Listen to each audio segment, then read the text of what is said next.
Óscar, ¿conoces los secretos de este hospital? Alejandro hablaba por teléfono a medianoche. ¿Qué secretos, Alejandro? La causa de muerte de 400 personas. Todas podrían haberse evitado. ¿Cómo lo sabes? Porque yo estoy en estos turnos nocturnos. Los he visto a todos. Óscar hizo una pausa. Alejandro, esto es muy peligroso. Pero si realmente tantas personas murieron innecesariamente. El presidente viene mañana. Le voy a contar todo. Alejandro, yo también iré contigo. Una verdad tan grande no se puede decir solo. Era una madrugada fría de abril cuando el estudiante de medicina de sexto año Alejandro Vega terminaba otro turno de 36 horas en el Hospital Nacional Universitario de Bogotá. A los 26 años, había dedicado los últimos 3 años de su carrera médica a los turnos nocturnos más difíciles, creyendo firmemente que estaba aprendiendo a salvar vidas y servir a los más necesitados. Pero en las últimas semanas, algo había comenzado a carcomerse profundamente. Los pacientes que llegaban con condiciones tratables estaban muriendo con una frecuencia alarmante. Medicamentos que deberían estar disponibles misteriosamente, se agotaban justo cuando más se necesitaban. Y lo más perturbador, las muertes siempre ocurrían durante sus turnos nocturnos, cuando había menos supervisión médica senior. Alejandro había intentado hablar con sus supervisores, pero siempre recibía la misma respuesta. Son fluctuaciones estadísticas normales, estudiante Vega. Concéntrese en sus estudios y no en números que no entiende completamente. Pero Alejandro sí entendía los números, y le gritaban que algo estaba terriblemente mal en el corazón del sistema de salud pública más importante del país. La crisis de conciencia de Alejandro había comenzado gradualmente durante su rotación en urgencias. Como estudiante avanzado, tenía acceso a historias clínicas completas y estadísticas hospitalarias que la mayoría del personal junior nunca veía. Había comenzado a notar patrones inquietantes. Pacientes con infartos cardíacos que llegaban dentro de la ventana de tratamiento óptimo pero no recibían medicamentos trombolíticos hasta que era demasiado tarde. Pacientes con neumonía bacterial que no recibían antibióticos adecuados hasta que desarrollaban sepsis. Diabéticos en coma que no recibían insulina de emergencia hasta que el daño cerebral era irreversible. Al principio, Alejandro había asumido que era inexperiencia propia, que simplemente no entendía las complejidades del tratamiento médico avanzado.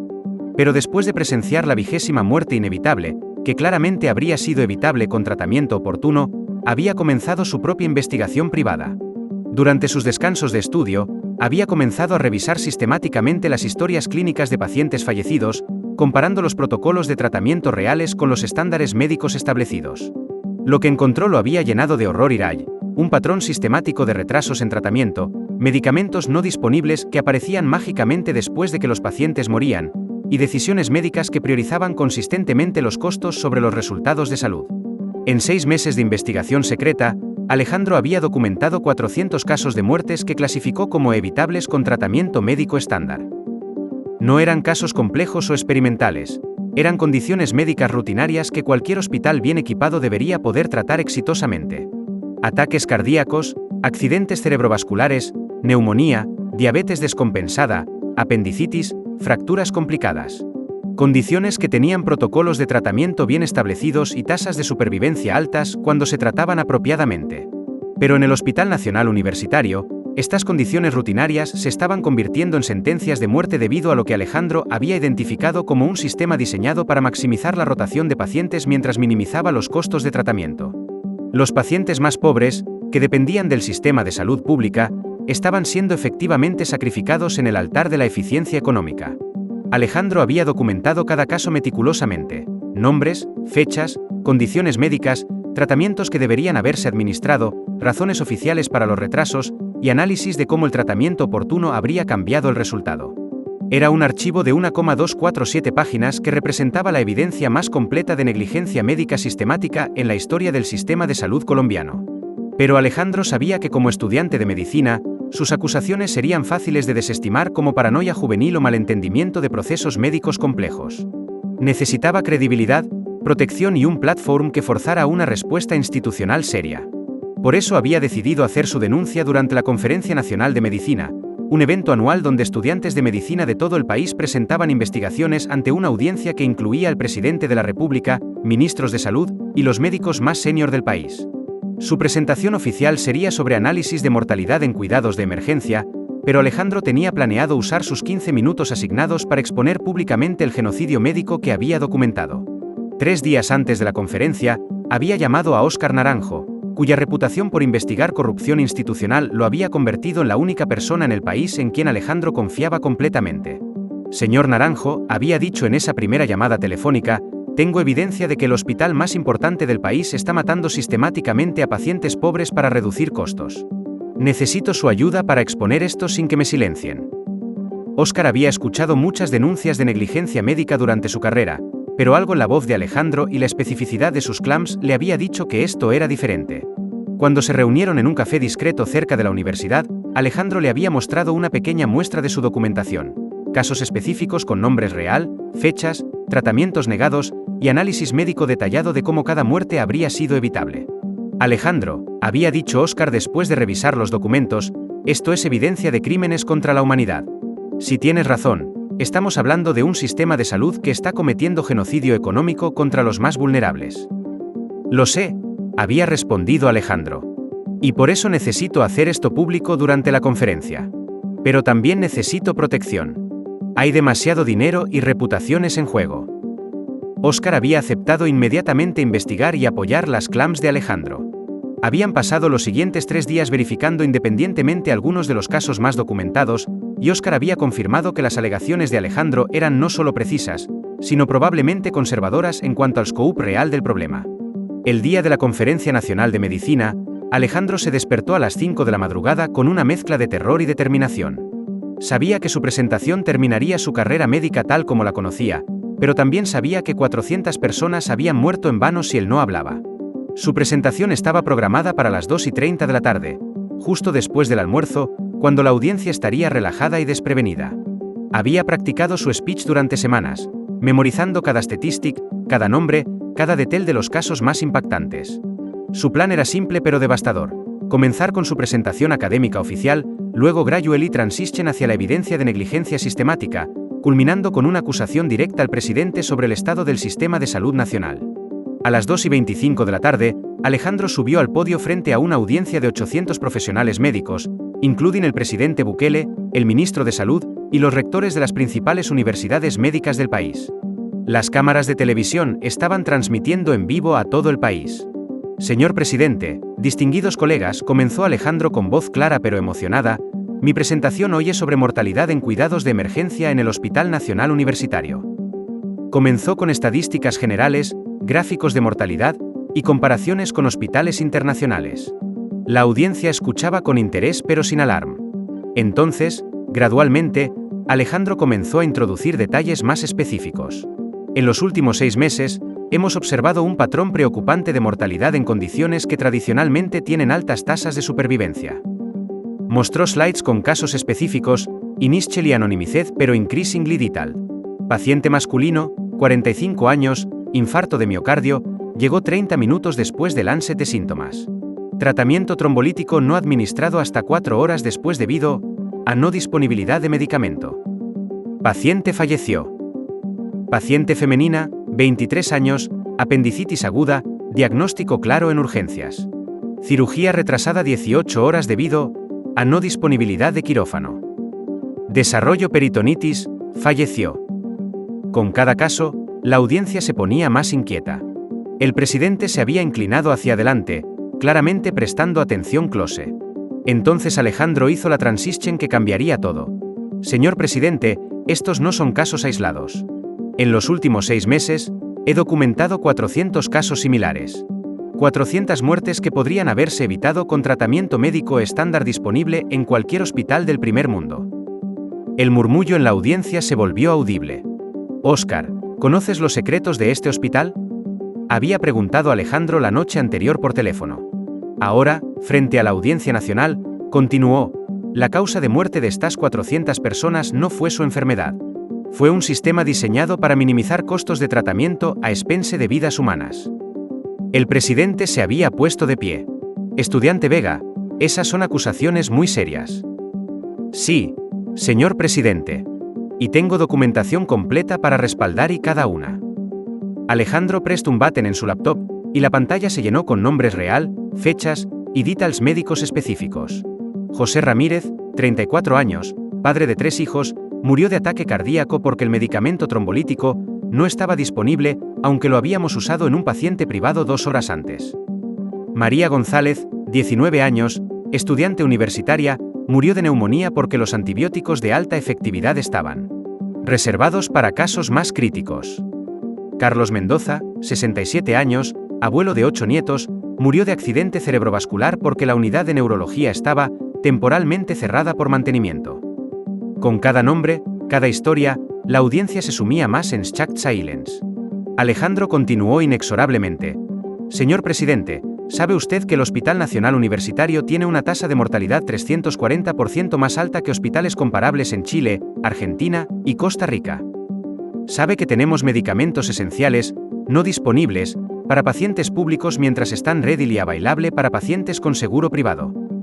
¿Sabe que quirófanos permanecen, no disponibles, para cirugías de emergencia públicas mientras están operational para procedimientos electivos privados? El presidente Azcayez for orden varias veces, pero la fuerza de las alegaciones y la especificidad de la evidencia habían silenciado cualquier intento de interruption. Alejandro pressed forward. En este momento, mientras hablo, hay pacientes muriendo en el Hospital Nacional Universitario no por sus enfermedades, sino por un sistema que deliberadamente niega tratamiento para reducir costos operacionales. Señor presidente, usted habla frecuentemente sobre justicia social y atención a los más vulnerables. Pero el sistema de salud que usted oversees está cometiendo genocidio económico contra los pobres. La acusación directa provocó una explosión de activity en la audiencia. Medical officials were shouting, television cameras were zooming in, y el presidente estaba clearly struggling para mantener composure. Estudiante Vega, dijo el presidente, su voz tensa pero controlled, estas alegaciones require investigación seria. No pueden ser made lightly en un fórum público. Señor presidente, respondió Alejandro, estas alegaciones han sido investigated seriamente durante 6 meses. Y son made públicamente porque los canales oficiales han fallado completamente. En ese momento, Óscar Naranjo se puso de pie en la audiencia. Señor presidente, puedo confirmar que las investigaciones del estudiante Vega son accurate y han sido independently verified por mi oficina. La confirmación de Óscar transformó completamente la dinámica. Ya no era un estudiante de medicina making wild accusations. Era una investigación oficial con backing de una de las figuras más respetadas en law enforcement. El presidente miró a Óscar, luego back a Alejandro. Si esto es true, entonces necesitamos inspección inmediata del hospital. Señor presidente, dijo Alejandro, el hospital puede ser inspected ahora mismo. Los patients están ahí, los records están disponibles, y los patterns son obvious para cualquier medical professional objective. El presidente took un moment para consider, tomade una decisión que surprised everyone. Estudiante Vega, quiero que me personally guíe a través del hospital tonight. Quiero ver estas conditions firsthand. La audience erupted. Un presidente demanding immediate inspection basado en accusations de un medical student era unprecedented. Señor Naranjo, continuó del presidente, quiero que you company US también. Si hay verdad en estas claims, quiero que sea documented officially. That evening, a convoy of vehicles headed hacia el Hospital Nacional Universitario. En one vehicle, el presidente, su security detail y medical advisors. En anoter, Alejandro, Óscar Naranjo y a small team de investigative professionals. La media había picked up en la story, y news crews estaban converging en el hospital. Cuando arrived al hospital a las 8:30 de la tarde, Alejandro led el grupo directly hacia el emergency department. Señor presidente, este es donde patients public vienen para life treatment in emergencies. Observe la difference entre treatment de patients con private insurance versus public patients. They walked through el emergency department, y las disparities were immediately obvious. Private patients were being attended quickly en private rooms con modern equipment. Public patients were waiting en hallways, some for hours, algunos clearly en distress. Este gentleman aquí, Alejandro pointed hacia un elderly man en un hospital Gurney, habían waiting 6 hours para cardiac evaluation después de chest pain. Su condición no había fully assessed porque el cardiology department está closed for maintenance. El presidente approached el paciente. ¿Cuánto tiempo ha estado esperando? 6 horas, señor presidente. Me dicen que tengo que wait hasta mañana. Alejandro pulled up el paciente initial assessment en una tablet. Este paciente presenta todos los clinical signs de unstable angina. En un proper medical facility, el would have received cardiac catheterization within 90 minutos. En instead, él está esperando 18 más hours. El presidente was visibly shaken. ¿Por qué no puede receive treatment tonight? ¿Por qué, explained Alejandro, el cardiology department officially closes a las 6 de la tarde para public patients? Pero remains open para private patients quien pay out of pocket rates. Para prove his point, Alejandro led them hacia el private wing del hospital. There, ellos encontraron el cardiology department fully operational, con medical staff performing procedures en private patients. Este patient, Alejandro pointed towards una private room, arrived 2 hours ago con similar cardiac symptoms. El already received full cardiac workup y está receiving appropriate treatment. La contrast was stark y undeniable. Señor presidente, dijo Óscar Naranjo, esto es systematic discrimination based en economic status. Es exactly lo que Alejandro documented en his research. They continued la tour, visiting emergency surgery, intensive care, y medication dispensing areas. En cada location, el pattern was identical, delayed treatment, unavailable resources, y compromised care para public patients, while private patients received immediate, comprehensive treatment. El presidente was taking detailed notes y asking pointed questions de medical staff, who were clearly uncomfortable explaining las disparities. En la intensive care unit, Alejandro showed them patient charts demonstrating medication rationing. Este patient requires 6 dose antibiotics para sepsis treatment. But because él es un public patient, él está receiving reduced dosages to conserve resources. As a result, his infection no está being controlled y his condition está deteriorating. ¿Cuál es el cost difference entre full treatment y reduced treatment? Asked el presidente. Approximately 200,000 pesos per patient per day. Responde del hospital administrator who había joined el tour. ¿Y cuál es el cost de a patient death en terms de legal liability? Asked Oscar. El administrator was unable to answer. La answer, provided Alejandro, es 0 pesos. Public patients have no legal recourse for negligent treatment porque ellos cannot afford legal representation y porque el system está designed para make claims difficult. They visited the pharmacy, where medication availability was compartmentalized between public y private stocks. Essential medications were rationed para public patients while being readily available para private patients. Este es el smoking gun, explained Alejandro. Same medications, same suppliers, mismo hospital. But availability depends en payment method. After 4 hours of hospital inspection, el presidente había seen enough. They gathered en una conference room para discussion. Estudiante Vega, comenzó el presidente, las conditions you've shown me are unacceptable in any modern healthcare system. Señor presidente, respondió Alejandro, esto ha been happening durante years. Hundreds de patients and died unnecessarily because of esta systematic discrimination. What do you propose should be done? Immediate reform del healthcare delivery system. Equal treatment para all patients regardless de payment status. Elimination de medication rationing. 24-hour access hacia essential services para emergency patients. ¿Y cómo will this be funded? Por stopping el systematic overcharging de private patients que subsidizes administrative inefficiency. Por eliminating el dual system that creates artificial scarcity. Por proper government funding que prioritizes health outcomes over cost reduction. Oscar added. Señor presidente, Alejandro's research shows que proper treatment would actually be más cost effective cuando you consider reduced readmission rates, reduced complications, improved public health outcomes. El presidente turned hacia el Hospital Administration Team. Y want detailed plans para addressing estas disparities within 30 days. Y want equal treatment protocols para el patients implemented immediately. Y want un public reporting system para tracking treatment outcomes y patient satisfaction. E turned back hacia Alejandro.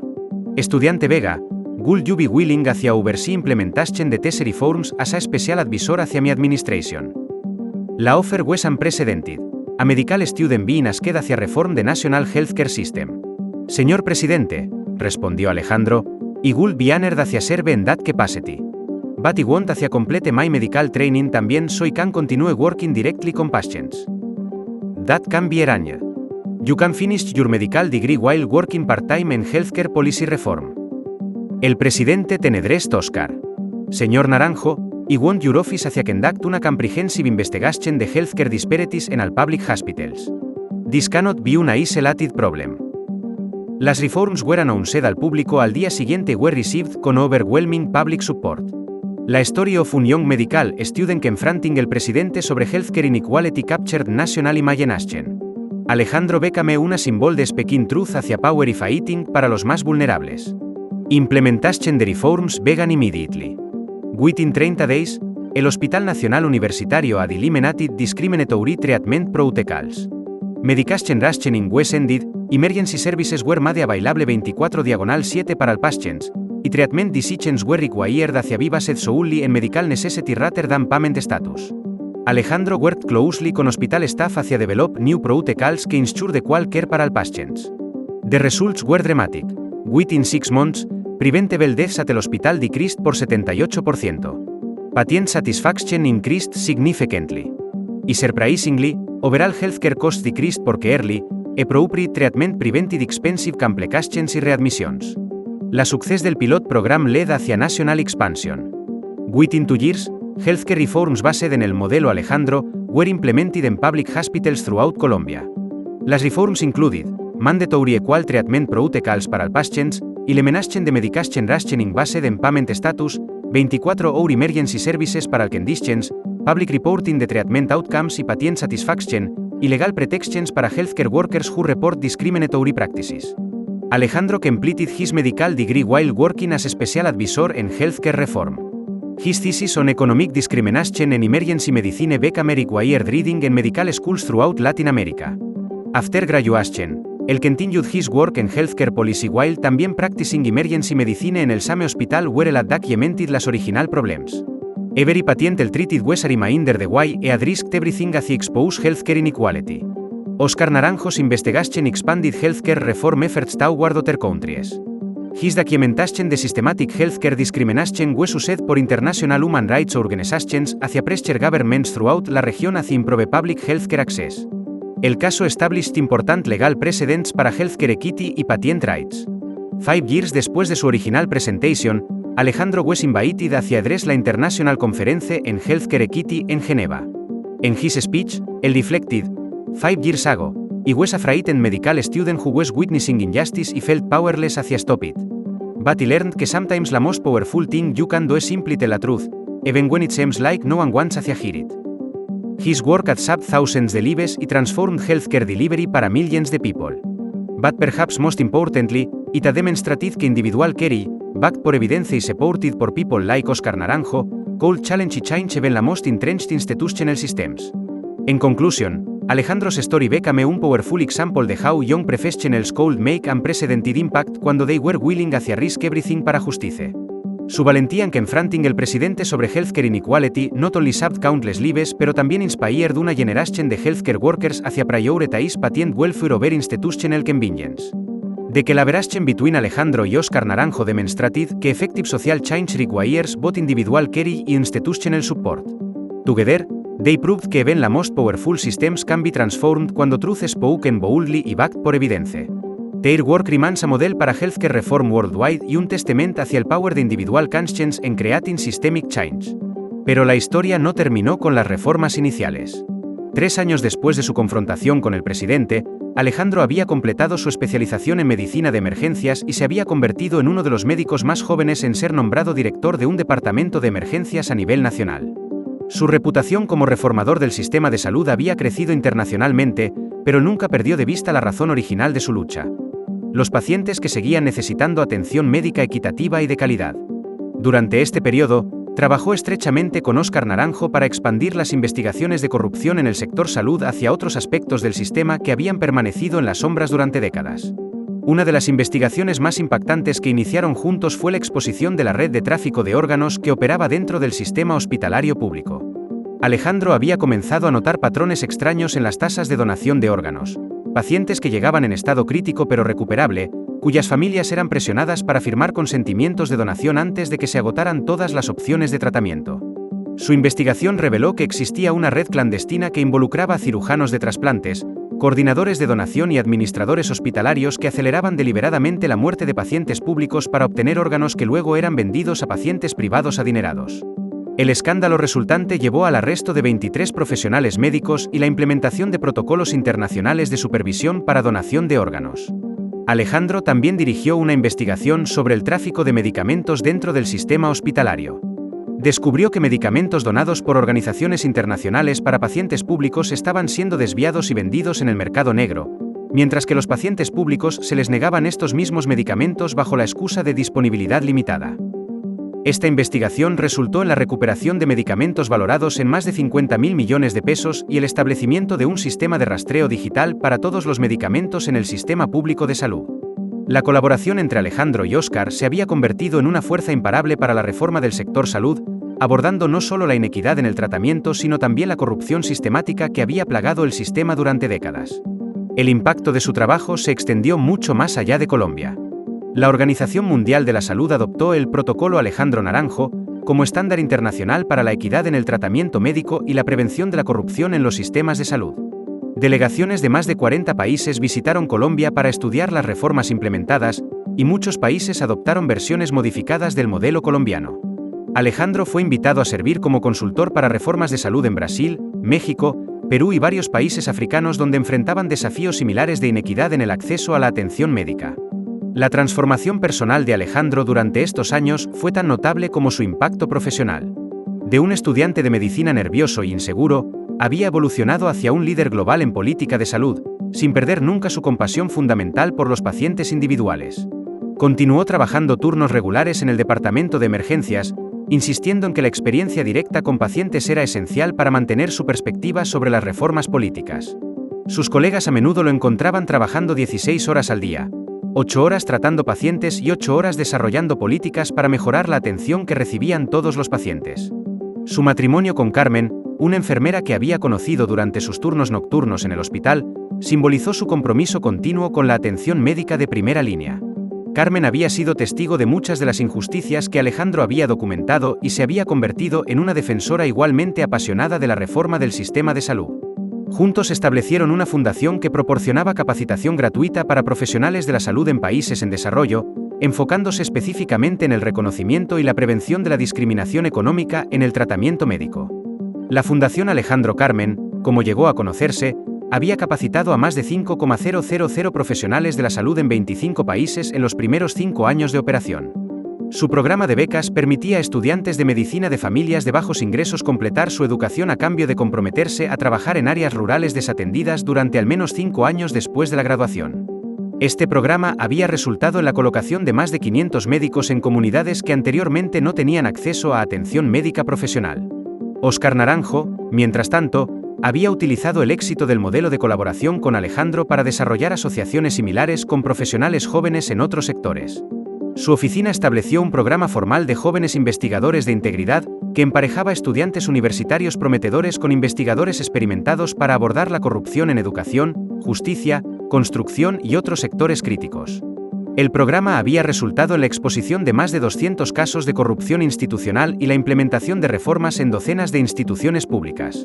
La colaboración entre generaciones que representaban a Alejandro y Óscar se había convertido en un modelo para el cambio social en toda América Latina. Demostraron que cuando la experiencia y autoridad de profesionales establecidos se combinaba con la pasión y perspectiva fresca de jóvenes profesionales, podían lograr transformaciones que ninguno habría podido alcanzar trabajando solo. Su asociación inspiró programas similares en universidades de todo el continente, donde estudiantes avanzados trabajaban con profesionales experimentados en proyectos de investigación que tenían impacto social directo. 10 años después de su confrontación original con el presidente, Alejandro fue invitado a dar el discurso principal en la Conferencia Nacional de Medicina, el mismo evento donde había hecho su primera denuncia pública. En su discurso, reflexionó sobre la transformación que había presenciado.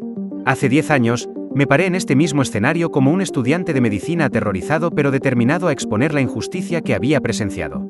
Hoy, me paro aquí como testigo de lo que es posible cuando profesionales jóvenes y experimentados trabajan juntos para crear cambio sistémico. Su discurso fue interrumpido repetidamente por aplausos, especialmente cuando presentó estadísticas que mostraban que las tasas de mortalidad evitable en el sistema de salud pública habían disminuido en un 85% desde la implementación de las reformas. Pero Alejandro también utilizó su plataforma para advertir contra la complacencia. Las reformas que hemos logrado son significativas, pero no son permanentes. Cada generación de profesionales de la salud debe comprometerse nuevamente con los principios de equidad e integridad.